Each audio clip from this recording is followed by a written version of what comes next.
घडामोडी सुरुवातीला आपण बघूयात। मुख्यमंत्री देवेंद्र फडणवीस आज नवी दिल्लीमध्ये जाणार आहेत। भाजपच्या केंद्रीय निवडणूक समितीची आज नवी दिल्लीमध्ये बैठक होती आहे आणि या बैठकीला मुख्यमंत्री देवेंद्र फडणवीस उपस्थित राहणार आहेत। पंतप्रधान नरेंद्र मोदी आणि भाजपचे राष्ट्रीय अध्यक्ष जे.पी. नड्डा यांच्या नेतृत्वाखाली आज ही बैठक होती आहे। बिहार निवडणुकीच्या पार्श्वभूमीवर या बैठकीला महत्त्व आहे।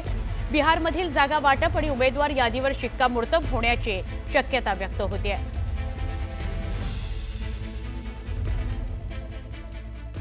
अजून एक महत्त्वाची बातमी, भाजपच्या बैठकीत नेते आणि कार्यकर्त्यांनी महायुती म्हणून नको तर भाजप म्हणूनच आपण निवडणुकीच्या मैदानात उतरूया अशी मागणी मुख्यमंत्र्यांकडे केली आहे। मात्र स्वबळावर की महायुतीत लढायचं हा निर्णय जिल्हा पातळीवर घेऊ असं मुख्यमंत्री देवेंद्र फडणवीस यांनी त्या सगळ्या नेत्यांना आणि पदाधिकाऱ्यांना सांगितलेलं आहे।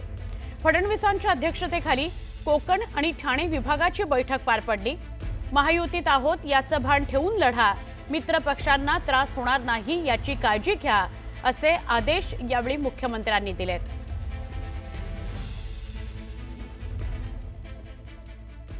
उपमुख्यमंत्री एकनाथ शिंदेंकडून प्रभागनिहाय आढावा घेण्यात आला।